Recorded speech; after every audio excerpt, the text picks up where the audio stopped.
as bad, if not worse, with the way they deal with players, because like that situation, there's 4 million on the go there between the Villa and the Everton deal, and he's going to have to be strong if he's decided that he wants to go to Everton. I think this is a weird one because the valuation for me 8 million. I mean, I know the offer was there on the table for Villa, but that seems very, very high for me for a player that's on 10 months left of his contract, and you can sign from the club free already in January with 6 months left of a contract. Well, that's probably their tactic because they know full well that. You can make a case that he should have done. I think the problem. The fact he didn't doesn't make him a bad player or a bad professional. No. I understand why players feel. I don't begrudge players the money that they earn at all. It's much better that it goes to the players and it just sits in chairman's account. No question about that. What I think a lot of people struggle with is that, let's take Scott Sinclair. Say Scott Sinclair is hypothetically on 60 grand a week at Man City. It's not like if a West Brom or a Swansea or whoever comes in for him that they're going to say, Scott, really sorry, you have to do this for free. They're going to say, we'll give you 30 grand a week. There must be someone at some point after a certain amount of time who says to him, Scott, you've earned that amount of money at City. You are still going to be earning, 30 grand a week times by 52. It's a lot more money. Half of 60. It's half of 60, that's what it is. But it's an awful lot of money. But there's also calculations. It's all relevant. There's a long-term issue that if Scott Sinclair sits at City for another, I don't know how long he's got left on his contract, and doesn't get another game, when that contract's up, what's he then going to earn? There becomes a point at which you just have to play so people can see the. He could get injured. I'm just going to throw this in here because this is relevant when we're talking about young players. Chelsea's England under-19 international goalkeeper Jamal Blackman has joined Middlesbrough on loan until January the 17th, with Borough's goalkeeper Jason Steele going to Blackburn Rovers on a season-long loan. But the reason I mentioned Blackman going is Chelsea now have 23 players out on loan. Nathaniel Chalobah went out on loan to Burnley today. We get told Motti about Chalobah, don't we? This amazing prospect, fantastic, and he's been at Watford on loan, Nottingham Forest on loan, and now he's at Burnley on loan. And this is what is happening. Well, I think a lot of players have moved around. I mean, Josh McEachran's another one who Chelsea. Funnily enough, just on that point, and somebody mentioned Southampton. Somebody help me with this LAV, guys. Come on, they're pushing. And one of the guys who came on as a sub was Jack Cork. Now he went on loan to 6 different clubs when he was a Chelsea player, but he has settled at Southampton. I'm stuck. I could really with Gaston Ramirez having gone, he might now get more opportunities. Oh my God. Like Colin Napper says, Newcastle's transfer activity has again been poor. No real goal threat, no centre-backs, no goalkeeper to give Krul a challenge. John is a Crystal Palace fan and a happy Crystal Palace fan this evening. Hiya, John. Hi, how you doing? I'm good, thanks. So what have you got? Zeki Friars, Kevin Doyle, and a club record fee for James MacArthur. Yeah, delighted with James MacArthur. I think he's going to add some dynamism to the midfield. More importantly, we got Zaha a few days back, and so far it's Zaha 1, Man United 0, isn't it? Well, yes, it is in the sense that he came on, looked direct, and he scored, didn't he? So that was kind of perfect for you. And is 3 about the right number you think ought to have come in today? Yeah, you can't integrate more than 4 or 5 players into a team without disrupting team spirit. And I think we showed last season we have an excellent team spirit at Palace.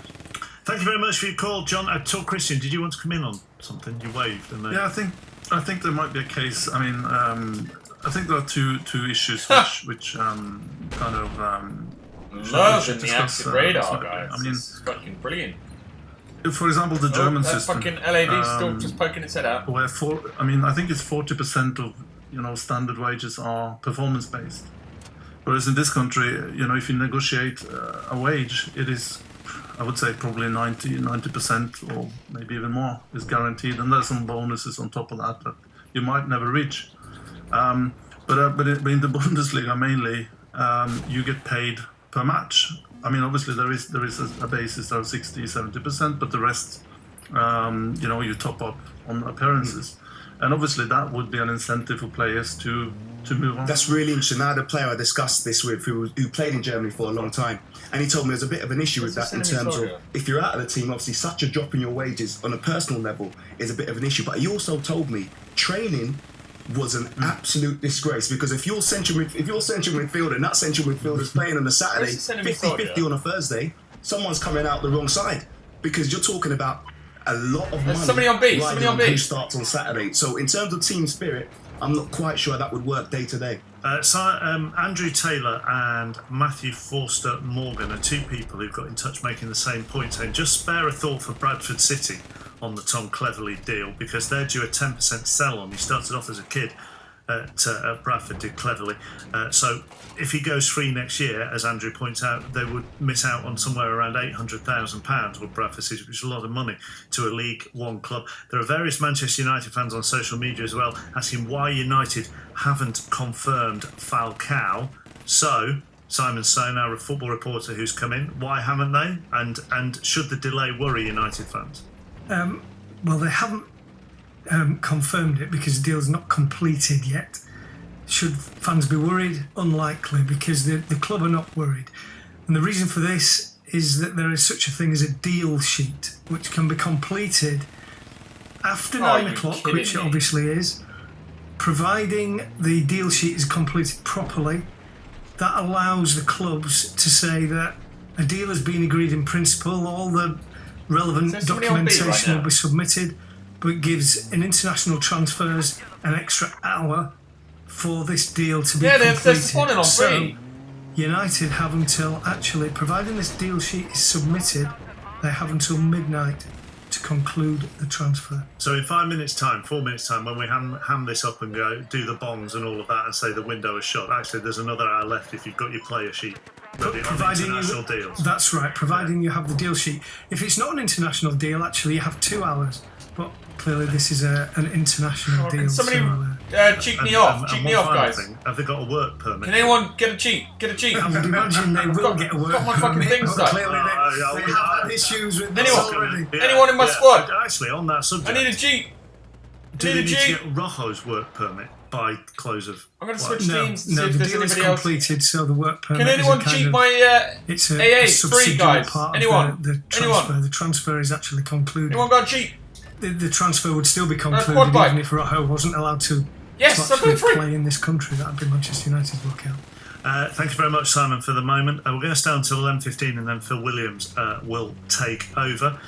Jamie Capp has just said on Chalobah. Good work on that heli, guys. Good he work. was on loan everywhere and worked up the leagues, and now he is an international player. Rory Smith, not for the first time checking his that is absolutely right. But with Chelsea, you have to remember this is a different model. This isn't a case where they've got a young player who needs kind of toughening up or needs a bit more first-team experience. Chelsea are gaming financial fair play. That is what their system is about, and it works perfectly. They are rearing young players to sell them. They will sell Nathaniel Chalobah when his value is at the peak. And Juventus do exactly the same. I was doing a Serie A preview, and I kind of in my head I thought Juventus had quite a quiet summer. Looked it up, and the sheet just went on and on and on, just scrolling down. And 20 odd players. I mean, I think Chelsea's 20. Chelsea just tweeted 26. Have they? 26. 26. Well, that's nothing. Palmer were involved in like 220 transactions last summer, weren't they? Udinese, something similar, yeah. I mean, Alan says, I'm a big Chelsea fan. I'm all for loaning out players, but Chelsea have basically loaned out 2 squads, and I think that's too much. I mean, I've got a list here from Torres to Van Hinkel to Kakuta to Ryan Bertrand to Patrick Bamford to McEachran to Marco Marin to Victor Moses. There are an awful lot of Chelsea players out on loan, and obviously I haven't mentioned a whole load of them there. It's transfer deadline night here on BBC Radio 5 Live, and another window is about to draw to a close. Dog eat dog, really, in this situation. We'll get ready for a pretty hectic Monday.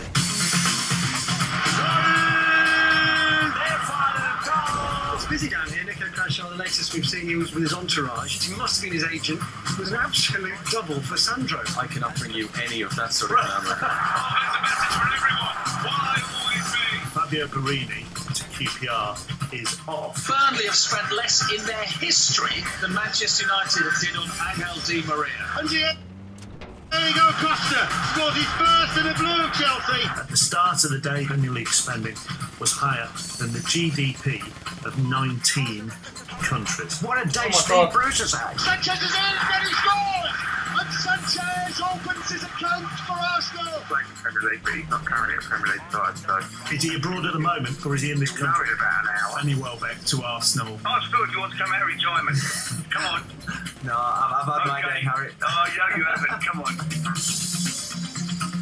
right now. We very, very nearly got Phil Neville a move to QPR just at the end. We're going to stay on, as I say, until 11:15 here on 5 Live. Phil Neville and Jason and Danny are then going to join Dan Walker on BBC One around 25 to midnight for a special transfer deadline day football focus.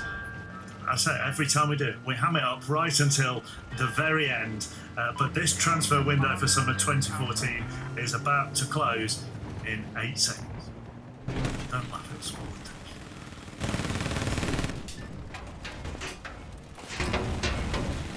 Come on, C4 it! C4 it now, yes!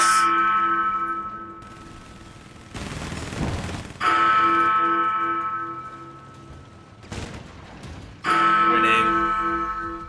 Well played, guys. GG. Very good game.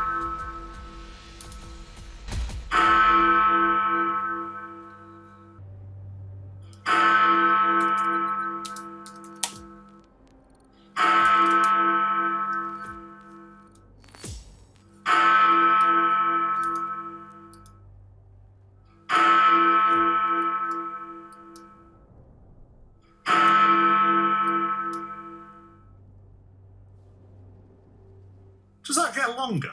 There's 15 of them, weren't there? That felt very, very long. I thought normally they're only about 5 or 6. 46 seconds that took. You've come out with some numbers tonight, Jonathan Wilson, haven't you? I say we'll round up everything that's gone on deadline night before Phil Williams takes over in around 15 minutes' time. This is BBC Radio 5 Live.